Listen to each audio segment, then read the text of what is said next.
Você vai dormir em algum lugar por volta das 23 horas e geralmente dorme mais ou menos bem. Mas então você acorda de repente, com a cabeça mais ou menos clara, pensa que já pode ser manhã, olha para o relógio, para o smartphone e são 3 da manhã. Além disso, começa um fluxo de pensamentos talvez difícil de parar, principalmente pensamentos negativos. E você pensa, meu Deus, que tipo de bobagem está entrando na minha cabeça? E de jeito nenhum você pode parar esse fluxo de pensamentos e já está cansado de pensar, mas então o alarme toca e é hora de se levantar. Você acorda pela manhã quebrado, cansado, sem ânimo, de alguma forma se anima, vive, trabalha, mas a noite chega e tudo se repete novamente. Então, vamos falar sobre acordar cedo com a impossibilidade de voltar a dormir. Se você assistir a este vídeo até o fim, descobrirá por que isso acontece e, mais importante, o que fazer a respeito e como, na verdade, lidar efetivamente com isso. Meu nome é Roman Buzunov, sou médico do sono, professor, doutor, médico cientista emérito da Rússia. Há mais de 30 anos me dedico ao diagnóstico e tratamento de distúrbios do sono.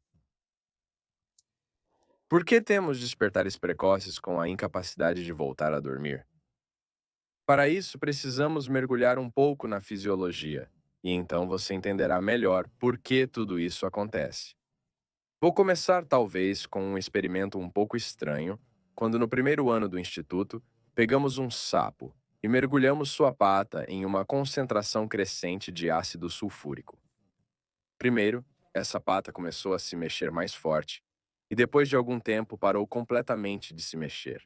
E esse primeiro reflexo, quando ela começou a se mexer mais forte, era equivalente a uma reação de alarme, ou seja, o sapo estava reagindo mais ativamente a algum irritante externo. Mas depois a pata parou completamente de se mexer. E a questão é que se o cérebro do sapo já não conseguia lidar com o fluxo de impulsos de dor da extremidade, ele poderia desligar os receptores periféricos e o cérebro simplesmente parava de perceber essa dor. Ou seja, ele decide que simplesmente não consegue lidar com isso e desliga esses receptores de dor. Isso é chamado de reação de supressão ou reação depressiva. Na verdade, uma situação semelhante se desenvolve em um ser humano. Como regra, acordar cedo com a impossibilidade de voltar a dormir é um sinal de uma situação de estresse crônico e prolongado, com a qual o cérebro não conseguiu lidar, e em algum ponto, uma reação depressiva se desenvolveu. Agora vou relatar como tudo ocorre com alguém. Na verdade, se falarmos sobre o início do estresse, geralmente há também um componente de ansiedade, ou seja, a pessoa reage mais ativamente. Ele fica nervoso, faz algum esforço para lidar com esse estresse. Aliás, ansiedade e neurose se desenvolvem. Isso geralmente leva a problemas com o sono, mas se a pessoa conseguiu dormir em algum momento, ela em princípio dorme até amanhã e mais ou menos descansa adequadamente. Mas se o estresse persistente continuar, e a pessoa particularmente não vê uma saída desse estresse em um futuro previsível, em algum ponto, o cérebro da pessoa, bem, quase como o cérebro de uma lebre, diz: bem, estou cansado de tudo, me desculpe. E o cérebro começa a desligar os canais de informação que entram.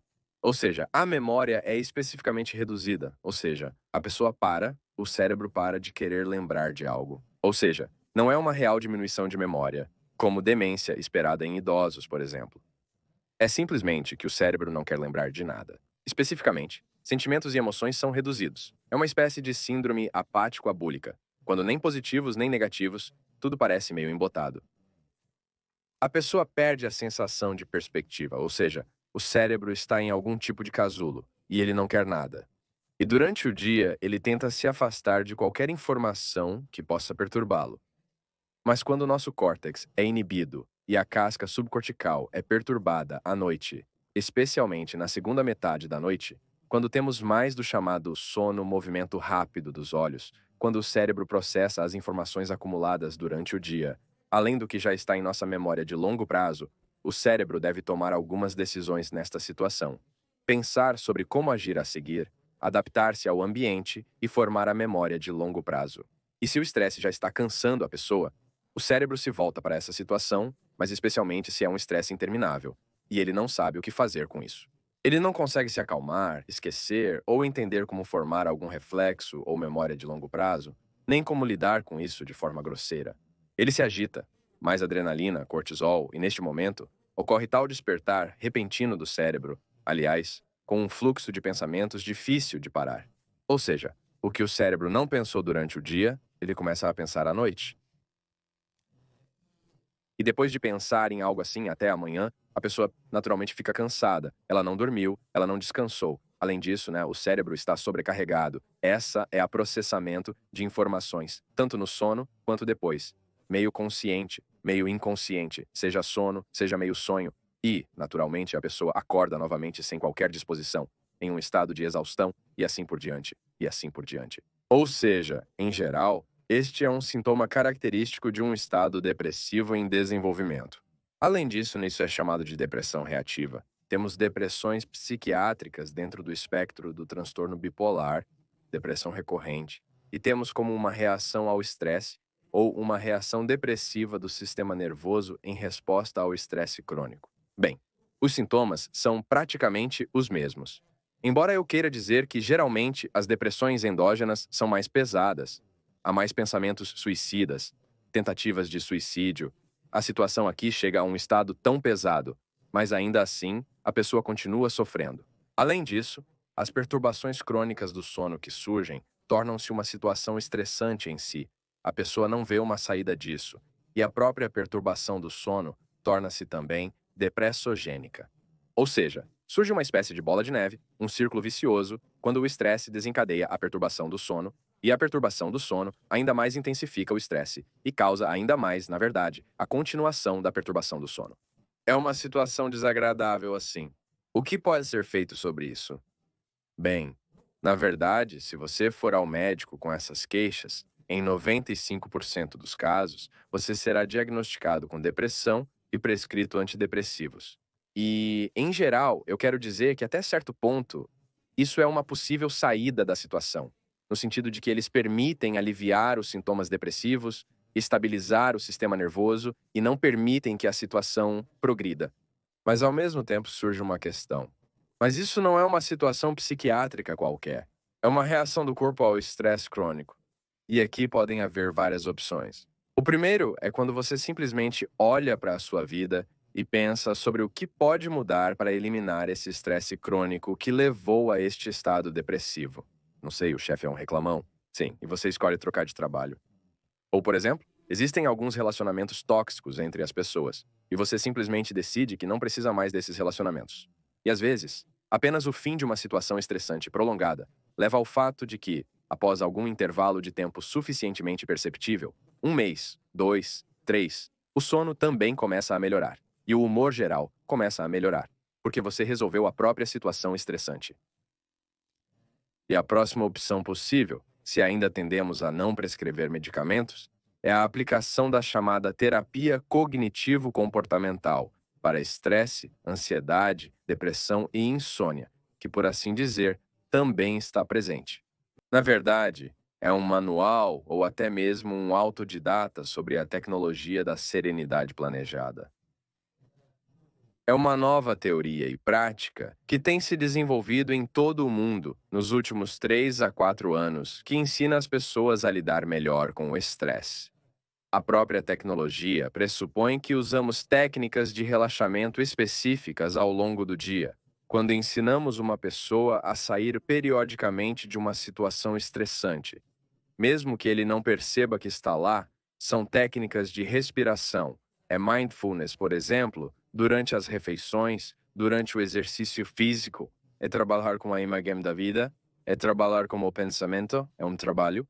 Como há um capítulo no próprio livro, como transformar um elefante em uma mosca. Sabe, nós intencionalmente transformamos uma mosca em um elefante, sim. E por isso ficamos preocupados e ansiosos. Há técnicas para transformar um elefante em mosca. Ou seja, de um lado são técnicas comportamentais, do outro lado, técnicas cognitivas. Eu direi que, além deste programa, também estou implementando um programa de terapia cognitivo-comportamental para insônia.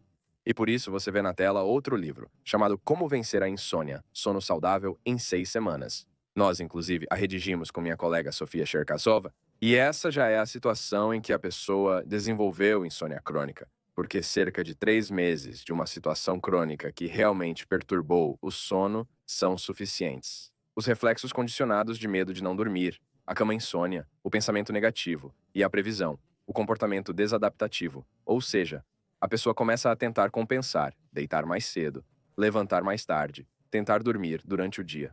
Além disso, ele comete uma série de erros lógicos que, se podemos dizer assim, empurram ainda mais a pessoa para a insônia. E mais uma vez, depois de mais de 3 meses, não importa mais o que causou a insônia. Já podemos tratar a ansiedade, podemos tratar o estresse, podemos curar a depressão. A insônia em si permanecerá, porque é a chamada insônia condicionada reflexa, que se estabeleceu contra o pano de fundo de tentativas infrutíferas de adormecer, permanecerá. Nesse sentido, já se aplica a terapia cognitivo-comportamental para insônia, embora técnicas de relaxamento também sejam usadas com sucesso como parte deste programa. Técnicas de restrição do sono e controle de estressores também são adicionadas, pois a forma mais eficaz de tratar a insônia é, curiosamente, a restrição do sono ou o tempo passado na cama.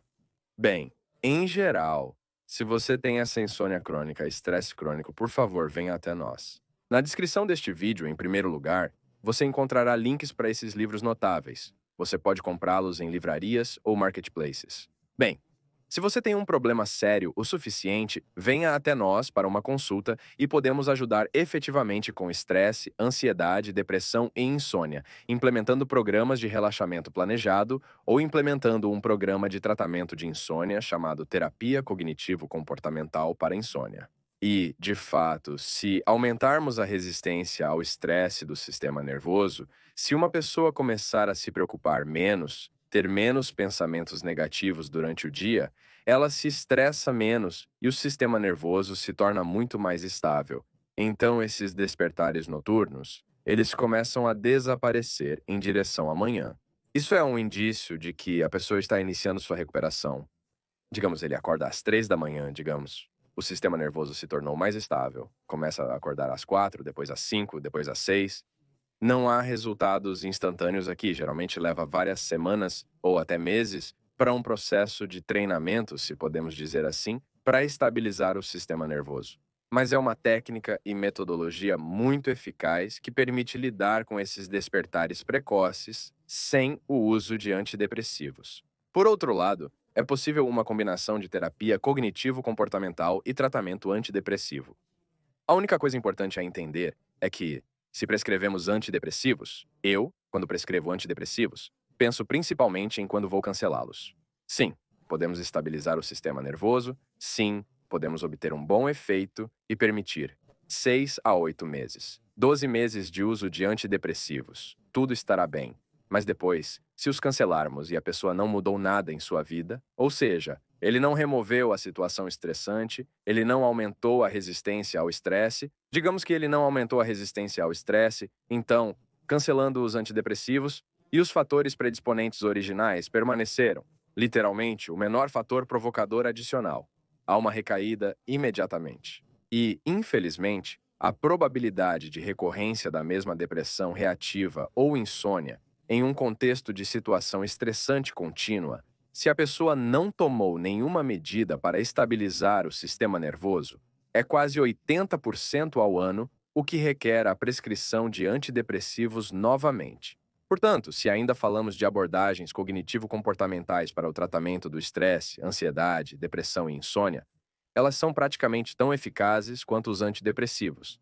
Mas a longo prazo, o risco de recorrência é muito menor se lidarmos efetivamente com a situação usando abordagens cognitivo-comportamentais e não antidepressivos.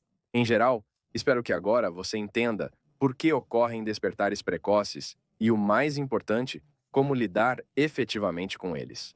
E você pode fazer isso sozinho, praticamente usando nossos livros didáticos, como Vencer a Insônia ou A Paz Antecipada. Mas você pode, por favor, vir até nós para uma consulta. Avaliaremos a situação e podemos conduzir esses treinamentos, praticamente como um programa online, se posso dizer, de coaching para um sono saudável e qualidade de vida e anti-estresse. Mas quero enfatizar novamente que, na maioria dos casos, conseguimos lidar com abordagens cognitivo-comportamentais, curar uma pessoa de estresse, ansiedade, depressão e insônia às vezes sem sequer recorrer a antidepressivos. Boa sorte a todos e bons sonhos.